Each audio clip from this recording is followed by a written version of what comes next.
Planners, art journals, art projects, organized planner chic. Well, hello everyone, and welcome to Organized Planner Chic. I'm Lucinda, and if you haven't subscribed already, please do so and select the bell for notifications. Well, first, I want to thank all my Patreon members who help make it possible to create videos like this.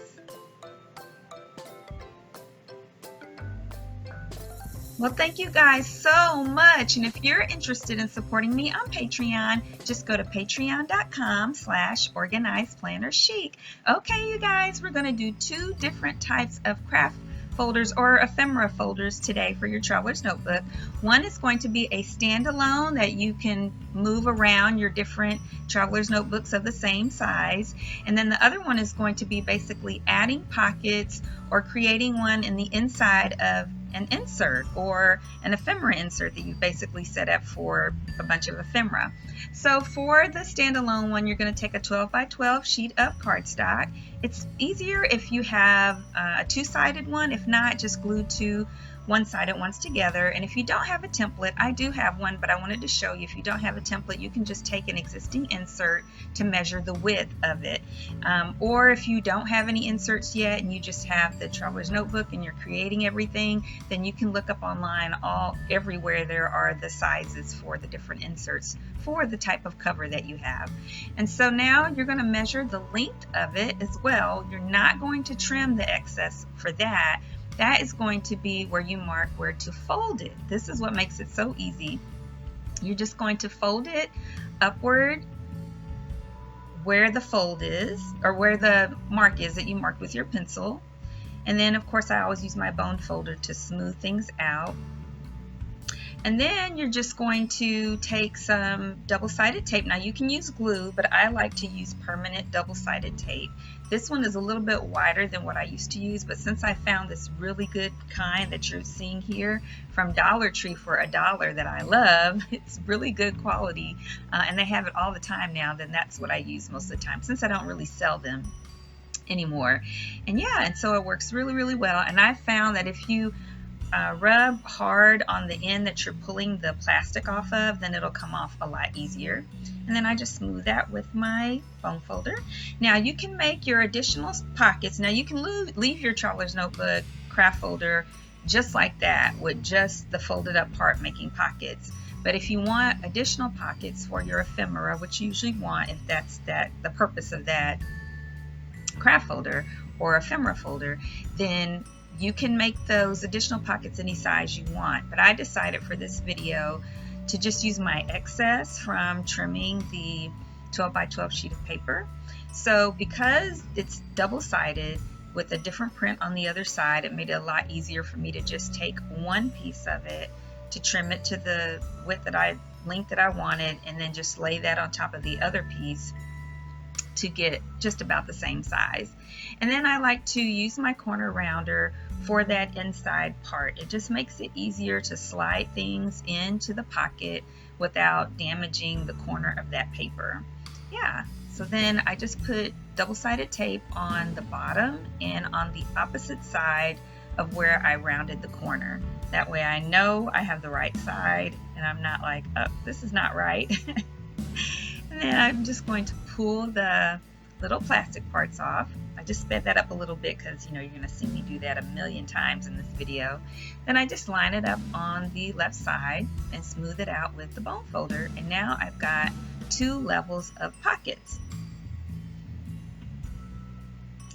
Yeah, now I accidentally rounded the wrong corner, which is fine because I'm going to cut down into that corner here in a little bit. But I wanted to round the opposite sides. But because traveler's notebooks have elastic, and over time that elastic will wear down on a standalone craft folder, I like to cut those corners because then the elastic just fits right on top of it. It doesn't dig into it, and then that cover lasts for a very long time. And I've been doing this for years, so it really does work.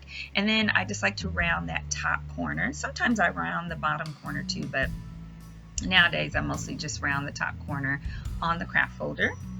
Yeah, and then what you're seeing here, you see the pink folder in there, that's the one that I actually did originally for this video, and then the footage somehow got damaged. Like the video that portion of the video, that clip was playing up to a certain point and then it just froze, so I had to redo it. So when we flip back through, you're going to see the one I did originally. It's still pink in there. That's where I'm going to put all my little inserts in. So here, this is I'm showing you I have lots of little different scraps of acetate or plastic, and this is for a insert that you already have that you want to add pockets to. Now you can use regular craft paper to do this, but I wanted to show you how it looks when you use acetate. Plus it allows you to repurpose or reuse plastic that you have without having to worry about throwing it away or recycling it. And I have some scraps from whenever I laminated things. That's the piece I have right here. I'm just trimming it because it's a little crooked. I have plastic from packaging. I have plastic from a Dollar Tree pocket folder that you use for school that I used to use some crafts. So I just keep a stash of all those so that whenever I think of a time to use it, then I can.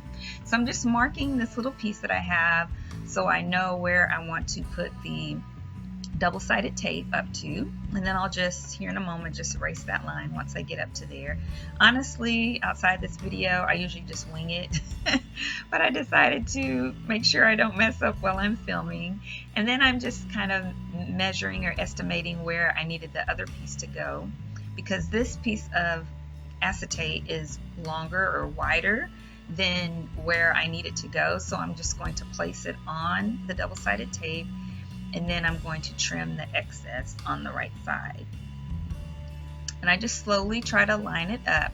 And so you'll see here in a little bit, that I didn't get it quite straight. So with double-sided permanent tape like this, as long as you don't press it down all the way like with the bone folder hard, then you have a little bit of wiggle room if you move really slowly to reposition it. But once you put that pressure on it, then it'll just rip the paper because it is permanent. So I'm just trimming the excess right there.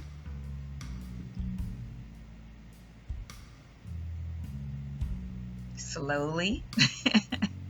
Yeah, it keeps you from messing up.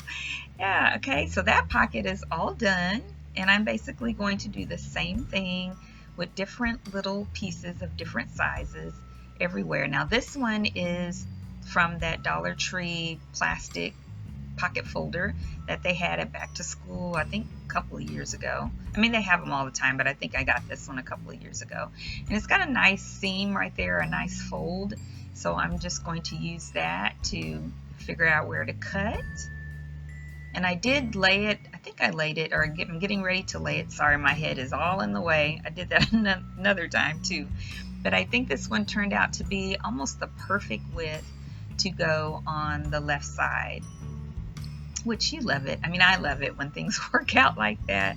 So I'm just kind of looking, seeing if it's clean, determining which corner I wanted to round. And yeah, that's perfect. It's the perfect amount of space. So I wanted to be sure and tell you that too. You don't want your paper or your plastic to go all the way into the inside. You don't even want it to get really close. You want to have about maybe 2/3 of an inch. Well, maybe not that much. A little less than that away from the inside for your pocket, for your stuff to be able to slide into the pocket so that you have plenty of room and you don't wrinkle up whatever you've got in there, and it doesn't make it really hard to fold that insert or folder or what have you. So yeah, so that one's great.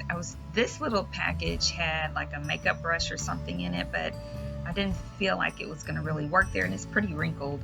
So I have another little scrap of acetate from laminating, and I used it on something else before. It's got a lot of little sticky stuff on it I was trying to pull off.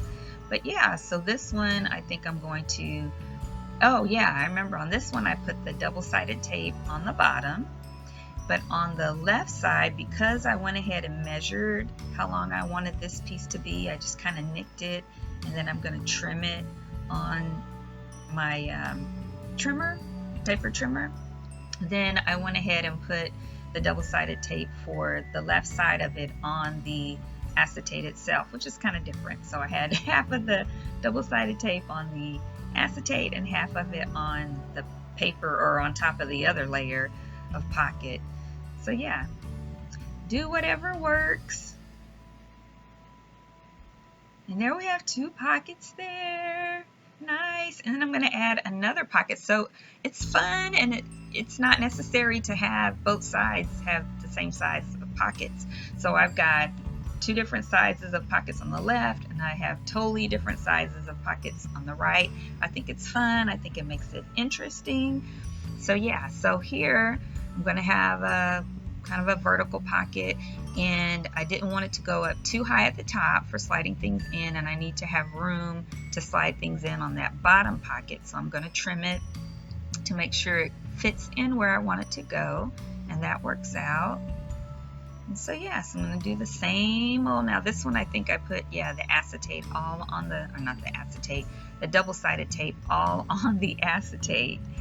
Yeah. And then I'll just position it back where I think I want it.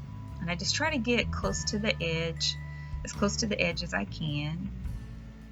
Yeah. And then we just press and it's permanent. That pocket is there. Yeah. Easy peasy. And then this is the final thing, y'all. Yeah, so there you can see that's the original pink one that I did. And I've got some scraps in there and some ephemera from some paper pads, you know, the cutaways or cut aparts. And yeah, it's so fun, so pretty. So that is the left side of the one that is a standalone. Later on, after I did the video, I actually moved that one to be around a different insert that wasn't as bulky. And there's the other side with some other little pieces of ephemera. Yeah, and that's an envelope from a card that I got, and I just tore it and used layers of it for journaling. And then that's the one I did earlier where I just added pockets from some scrap paper that I had. Yeah, and then here is the clear one that I just did. Yeah, and I think they're both interesting.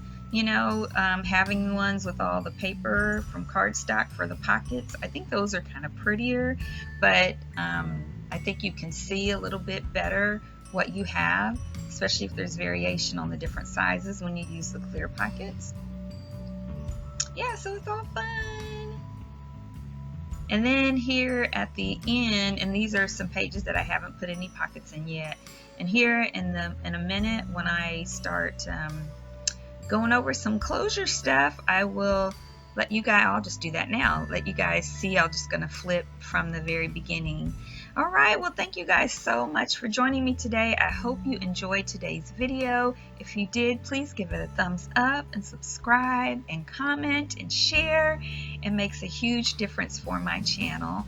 Also, if you're interested in seeing any of my pictures that I post on Instagram of my creative ventures and adventures, just go to go to @OrganizedPlannerChic there on Instagram. And if you make anything that you see me do on videos, I would love to see it and celebrate with you. Just go ahead and tag me. Also, I have 2 Facebook groups. The local one is called Phoenix Planner Friends for Christ, and we normally meet in person and have lots of planner fun, but because of COVID-19, we are getting together through lives and posting more in the group.